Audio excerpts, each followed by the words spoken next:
Hello! I'm back. What's up? Hope you're having a wonderful day. I just want to say something before I start. I hate people who talk a lot in the beginning of the video, but I'm gonna try and not do it. The show I will talk about today, I started this by being super biased because I wanted to like it. Jan Somerhalder is in it, and was a fan. I really wanted to enjoy what he did because he played in Vampire Diaries, and as a teenage girl I loved it, and my dream was to have Demon for myself, and that's why I wanted to like that show. What I'm going to talk about today is The War. So in the show we are following the story of Dr. Luther Swan, doctor with a huge interrogation point, I'm gonna touch on that later, who does researches about what could possibly happen after the disappearance of the ice cap. One day he learns that the crew that he sent away to study what is in the ice has gone missing. So for a certain reason that I can't understand, they decide to send the professor that is leading the researches in the lab where there's ice to be studied. He asks to his friend, Michael Fane, to go along with him. But when they get there, they realize that the professor that was supposed to be in the lab and his assistant have gone missing. And there's something on the floor, something that they were supposed to study, surrounded by broken glasses, and it worries the doctor. And he thinks, oh my god, if this shit is broken and what it was supposed to contain is out, we've already been exposed to some kind of virus. They go back home, put in quarantine just to be sure that you don't have something that is contagious. And when we are able to say if there's something wrong or not, either you're gonna get out or we're gonna find something. So they were maintaining quarantine just to see if they were contagious or not. After that, they're released. The doctors that studied their case didn't find anything weird in their system, so they just decided to let them go. After a short while, or pretty much the same day or the day after, I don't really know, we realized that there's some strange things going on.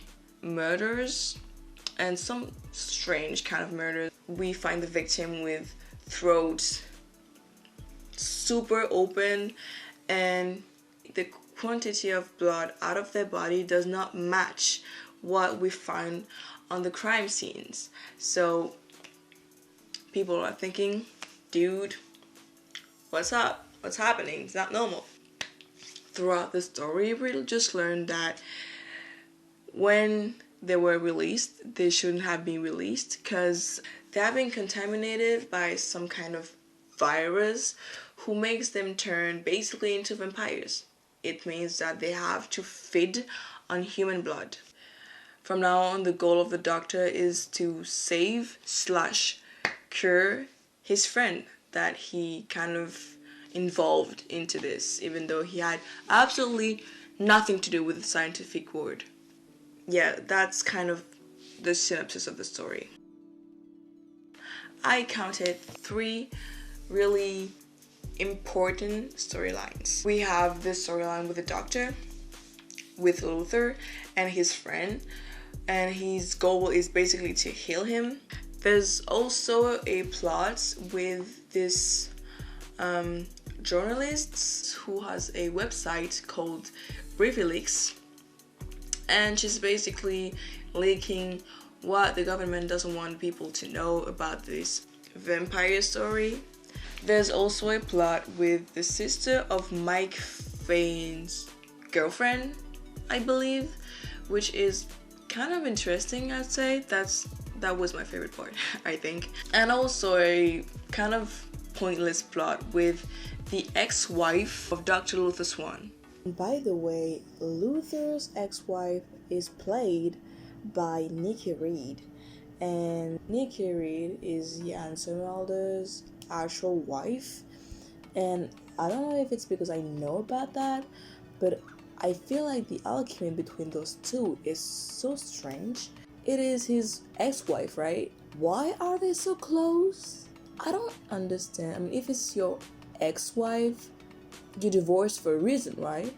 So why are you closer to your ex-wife than you are to your actual wife? Anyway, let's get back to the video. So those are the main plot.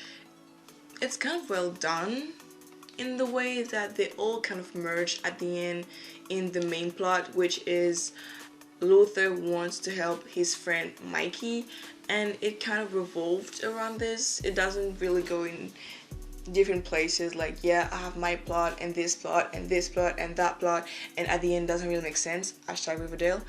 Yeah, it all makes sense together with the main plot. It creates this kind of cohesion in the story. I kind of like that. You have to remember this because it is one of the only thing I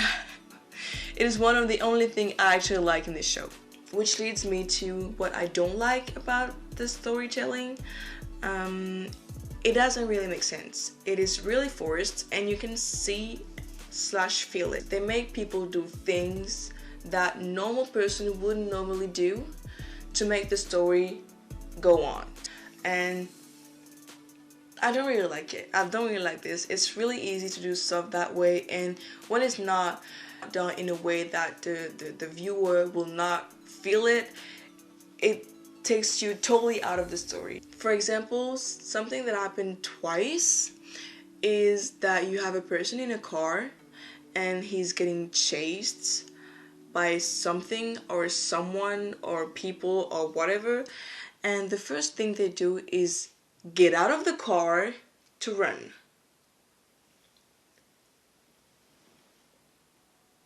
Doesn't make sense. That's not even the only thing, it's just an example. And sometimes they are making assumptions based on things that don't really make sense either. In some stories, you make a character or some characters figure out what's really going on in secret in some kind of organization, but to make that have sense, you have to make the thinking process leading to, yes, I know that that is going on. You have to make that process make sense. And in this show, it doesn't make sense. A normal person, when you hear about someone who's being killed with a cut in his neck, the first thing you're gonna think about is not always like, oh my god, it's a vampire. And after that, you're completely sure of it. At least a famous journalist would never think that. And it is the first thought that she's going towards too. It doesn't really make sense. And after that, she gets in a crime scene, and even though the police officers already went there, she found the weapon that was used in the crime scene days after the police. The blood is still here. They didn't take any evidence. They didn't take anything. Everything is still here. I don't know how things goes in the police world, but it doesn't really make sense to me to have the possibility of your crime scene being altered by someone who could get in by some, I don't know, by a wind. I don't know. It just doesn't make sense. Actually, it made the story really inconsistent. I don't know if you understand what I mean. Yeah, and I also had the feeling that the writers kind of got lost in the storytelling also, because there was those things that totally got me shocked, like, oh my god, they let that pass. How did they do that? At a certain point of the story, there's more vampires, you know, there's a lot of vampires, and they kind of formed a army to protect themselves against humans. And when we learn that, we are introduced to the way they want people to call them, and it is, we are the Bloods. It's really cheesy, by the way, but moving on. And the very next scene, Like, it's the first time we are, as viewers, it's the first time we are hearing this name. And the very next scene, you have this police officer who refers to them as Bloods. Except that in the scene before that, the girl who tells, we call ourselves the Bloods, she said, we call ourselves. It means that they were the one decided that they were going to call themselves Blood. How did the information went to the police officers for them to call them Bloods? I don't know if you get me. It doesn't make sense. I mean, how did you learn it? I just learned it myself. And nothing in the story shows us that, I don't know, it's details, I know, but to me, the devil is in the details. I mean, it's important, to me at least. Something else, yes, the reason why I said doctor in the beginning of the video is that Luther Swan is introduced as a doctor. You got me. Then we are told that he is doing researches on the ice cap. So when you tell me this, I think that a normal person think, oh, so he is a doctor because he had a PhD and not because he's healing people. Because I don't really see any link between a doctor who is healing people and a doctor who is doing researches on the ice cap. To me, those two things are two different things. You have doctor healing people, curing people, doctor who does research, who is called a doctor because he has a PhD. And moving on with the story, we kind of understand that finally he's not really a doctor he's not just a doctor with a PhD, but he's a doctor, a surgeon. And then my mind went, whoa, what? So he's a surgeon who does researches not about surgery, but about the melting of the ice cap. We're good? What the f? This shit got me. I was like, yo, what were you trying to do? I don't get you. Did you get lost or something? Cause that's the feeling I got. I don't know. Am I the only one being bothered by this? Anyway, let's get it on to the what I think is the overall message of the show. I think that the message that they wanted to get through, the questions that they wanted to ask to the viewer is, do those vampires need to be held accountable for what they've done because they killed people, or should we consider them as just sick people? Because clearly if they didn't get that virus, they wouldn't have killed people. They turned into something completely different because of this virus. So are they purely evil, or it is solely because of the virus? So that is kind of the message I got from that. And throughout the story, we have some character development who shows us that it depends. Because in some people, it really was a wait. They didn't really want to do it. They kind of had to. And some others just went for it. Like, oh, we are allowed to kill people now? Because if we don't survive. Fine by me. It's fine for me. I don't care. The struggle in that aspect is shown to us through the character of Mila, who is the sister that I talked about earlier.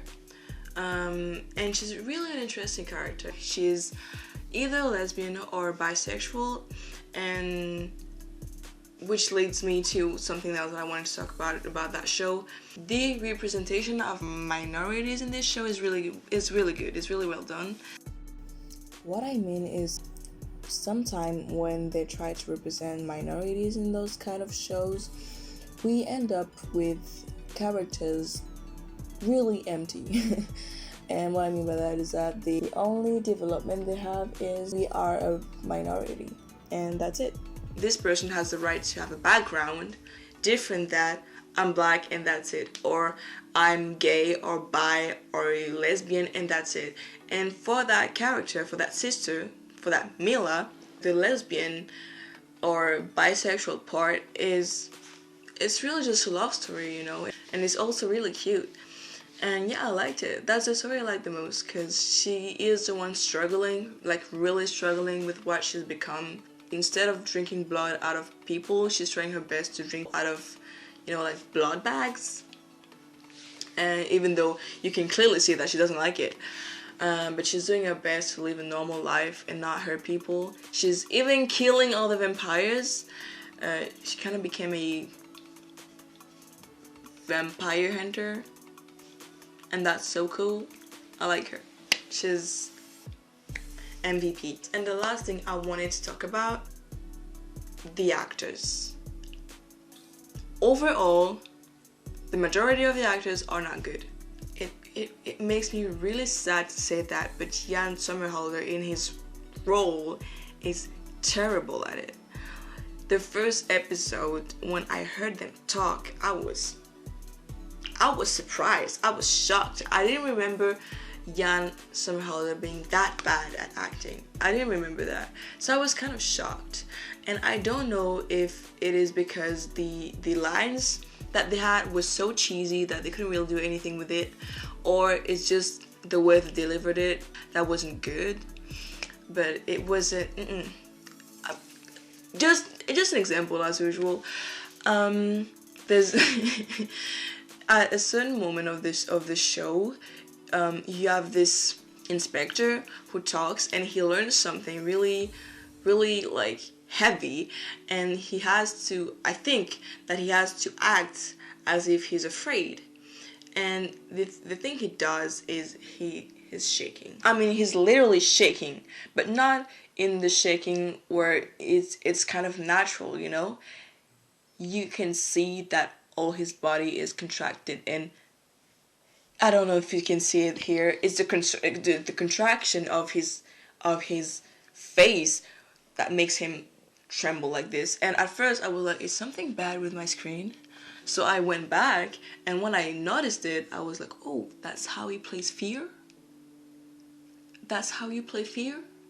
My guy, that's not good. That's not good. You cannot play fear like this. It's, oof. It made me cringe so bad. Like, no, that was not good. Yeah, no, that's not how you play fear. I'm sorry, it's just not it. I don't know. It makes me sad. Anyway, that's all I have to say. Thank you for watching this video, and I'll see you guys another time.